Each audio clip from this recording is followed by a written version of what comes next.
گا، کوئی کسی کے کام نہیں آئے گا، بھائی بھائیوں سے جدا ہوں گے، ایک دوسرے سے چھپتے پھریں گے، کہیں مجھ سے نیکی کا مقابلہ۔ اب یہ نوجوان بائیں جائے گا آگے پیچھے، ایک دوسرے سے پھولتا پھرے گا کہ اللہ کے لیے مجھے ایک نیکی دے دو، میرا کام بن جائے گا، میں جنت میں پہنچ جاؤں گا۔ کوئی بھی اسے نیکی دینے کے لیے تیار نہیں ہوگا، مگر گزرتے گزرتے ایک ایسا بندہ جس کے نام اعمال میں ساری کی ساری برائیاں صرف ایک نیکی ہوگی، وہ کہے گا بڑے میاں بات کیا ہے؟ کہنے لگا ایک نیکی کی ضرورت ہے۔ وہ کہنے لگا میرے پاس تو ایک ہی نیکی ہے، لے تیرا کام بن جائے، تو ایک نیکی لے جا اور چلا جا، تو کامیاب ہو، میں تو مستقل طور پہ ناکامی چلا رہا ہوں۔ اب وہ ایک نیکی لے کر رب کے دربار میں رب کے دربار میں پہنچے، ہم تو جانتے ہیں کیا یا ہوا کیا، لیکن پوچھے گا کس نے دی ہے؟ یا اللہ فلاں بندے نے دی، اس کو بلا کے اس بندے کو پیش کیا جائے گا۔ اللہ فرمائے کہ کیا بندے تیرے پاس ایک ہی نیکی تھی، تو نے وہ بھی اس کو دے دی؟ کہنے لگا ربا میں نے سوچا کہ میرے بھائی کا کام بن جائے، میرا رہ جائے، پہلے بھی رہا ہوا ہے، میرے پاس ایک نیکی کام تو نہیں آئے گی، یہ نجات کا ذریعہ تو بن نہیں سکتی، اس لیے کہ وہاں معیار تک میرٹ تک پہنچنے کے لیے نہ جانے کتنی ساری نیکیاں چاہیے، میرے رب اعمال میں تو برائی برائی۔ رب کہیں کہ تیری یہ آداب، تیری یہ ہمدردی، تیرا یہ احساس اتنا پسند ہے کہ اس کے ساتھ تیری بھی نجات ہے۔ وہ مالک ہے، وہ وقت میں آئے تو بہانہ کوئی بھی بنا لے، بلکہ اسے کوئی پوچھنے والا نہیں ہے۔ اور عزیز کو یاد رکھنا یہ دنیا کا ایک نظام ہے، پیارے محبوب جناب محمد رسول اللہ صلی اللہ علیہ وسلم نماز پڑھتے ہیں، قرآن کی تلاوت کرتے ہیں، اور قرآن کی تلاوت کرتے کرتے ساری رات مصلی پہ گزار دیتے ہیں۔ حضرت عائشہ فرماتی ہے حضور مصلی پہ اس قدر رویا کرتے تھے، اس قدر اللہ کے سامنے عاجزی اور خشوع کے ساتھ نماز ادا کیا کرتے تھے کہ ان کے رونے کی آواز ہمیں بھی سنائی دی۔ صحابہ کرام کے بارے میں آتے ہیں دن کو نمازوں کا اہتمام کیا کرتے تھے، رات کی تاریکی میں مصلی بچھا لیتے۔ ایک صحابی کے بارے میں آتے ہیں رات کو مصلی پہ کھڑے، وَامْتَازُوا الْيَوْمَ أَيُّهَا الْمُجْرِمُونَ، یہ آیت پڑھتے جا رہے ہیں، اسی حال میں رات گزار دی کہ ربا تیرے دربار میں یہ اعلان ہوا تو نہ جانے میرا فیصلہ کس طرف ہوگا۔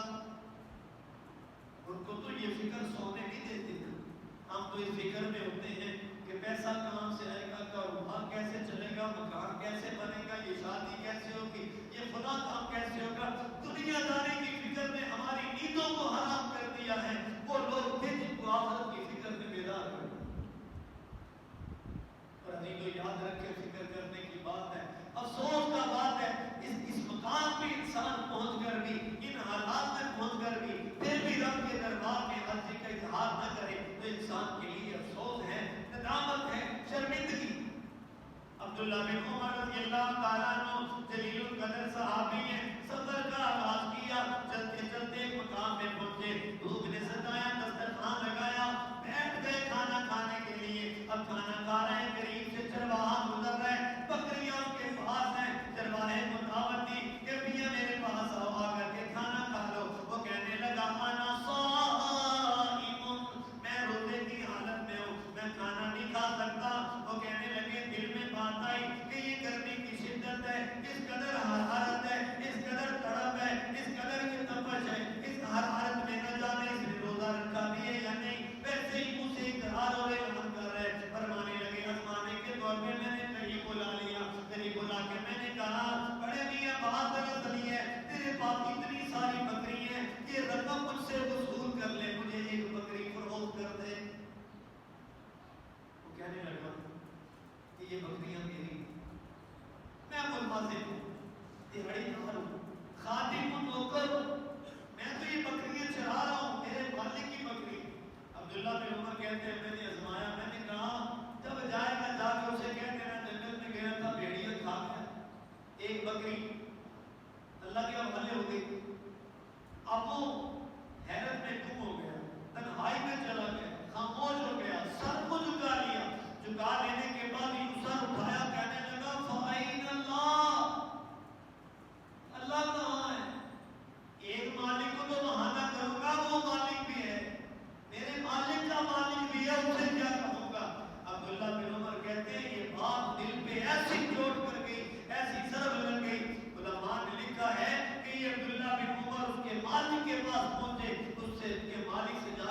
فیصلہ کیا، ساری بکریاں خریدی، اس غلام اس خادم کو بھی خریدا، خریدنے کے بعد اس خادم سے کہنے لگے کہ تیری بات بڑی پسند آ گئی، اللہ کے ہاں تیرا بڑا مقام اور مرتبہ ہے، یہ بکریوں کی قیمت میں نے ادا کر دی، تیری قیمت میں نے ادا کر دی، آج کے بعد 2000 ہے یہ بکریاں بھی تیری ہیں، دے کے چل۔ جو اس اہمیت کو قدر کو جانتے تھے وہ روپے پیسے کی پرواہ نہیں کرتے، کہ یہ وہ لوگ تھے جو کامیاب لوگ تھے،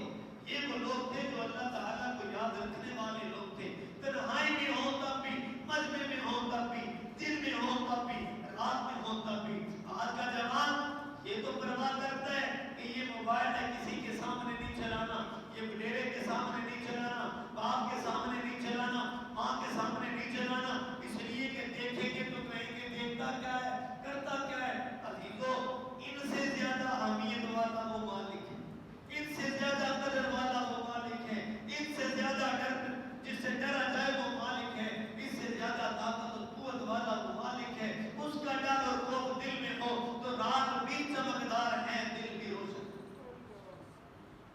پیارے محبوب صلی اللہ علیہ وسلم نے فرمایا کہ انسان کے بدن میں ایک ٹکڑا، ایک لوتھڑا، ایک حصہ ہے، اگر وہ چمکدار ہے، روشن ہے، سارے کا سارا جسم چمکدار روشن ہے، اگر وہ ناکام ہے، اندھیرا ہے، تاریکی ہے، وہ بُرا ہے، وہ خراب ہے، تو سارے کا سارا بدن خراب ہے۔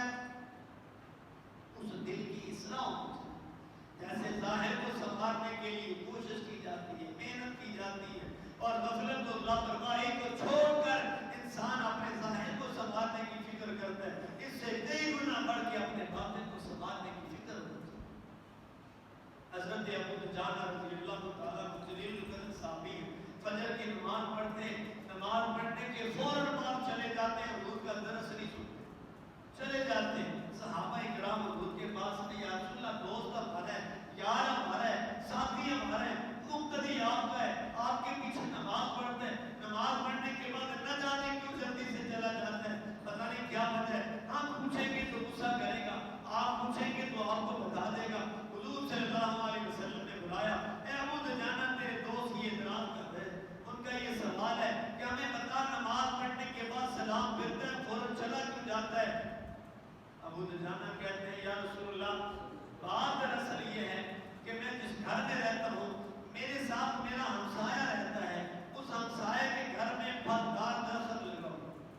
پھلدار درخت لگا ہوا ہے، اس پہ بڑا عالیشان بہترین اور ذائقے دار پھل لگتا ہے، اور پھل جو لگتا ہے اس کی درخت کی شاخیں ٹہنیاں وہ میرے گھر کی طرف بھی آتی ہیں، اور رات لمبی گزرتی ہے، گزر جانے کے بعد اس پھل کی شاخوں سے اور اس درخت کی شاخوں سے پھل میرے گھر میں گر جاتا ہے، میں صبح کو تنہائی میں اندھیرے میں نکل کے آ جاتا ہوں تاکہ نماز نہ رہے، نماز پڑھنے کے فوراً بعد میں چلا جاتا ہوں تاکہ ان پھلوں کو اٹھاؤں اور اپنے ہمسائے کے گھر میں پہنچا دوں، کہیں میرے یہاں سے جانے میں دیر ہو گئی تو میرے بیٹے بیٹیاں اٹھ جائیں گے اور کہیں وہ لقمے کھا نہ لیں، وہ پھل کھا نہ لیں، اس لیے کہ میں نے اس کی اجازت نہیں دی۔ اتنی احتیاط لوگوں میں ہوا کرتی تھی، تب ہی تو جا کے اولادوں میں بھی رنگ آیا کرتا تھا، تب ہی تو جا کے اولادوں میں فرما برداری آیا کرتی تھی۔ ابھی تو ان کے حال احوال میں ہم غور کریں، آج ہم اپنے معاشرے میں غور و فکر کریں،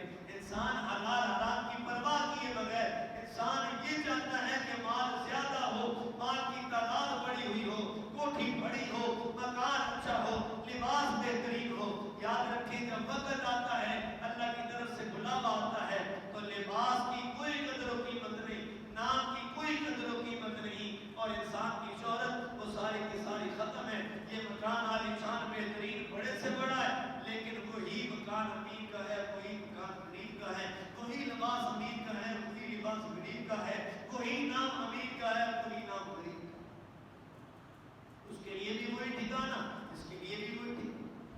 حضور صلی اللہ علیہ وسلم تشریف فرما ہے، سامنے سے ایک آدمی گزرا، حضور صلی اللہ علیہ وسلم نے فرمایا، اور دنیا والو، اس کی قدر و قیمت کے بارے میں تم کیا بتاتے ہو، اس کی معاشرے میں کیا عزت ہے؟ وہ فرمانے لگے، یہ بیچارہ مجبور آدمی ہے، کہیں رشتے کا پیغام دے، اسے کوئی رشتہ بھی نہ دے، کہیں کوئی بات کرے، اس کی بات کی طرف کوئی توجہ بھی نہ دے،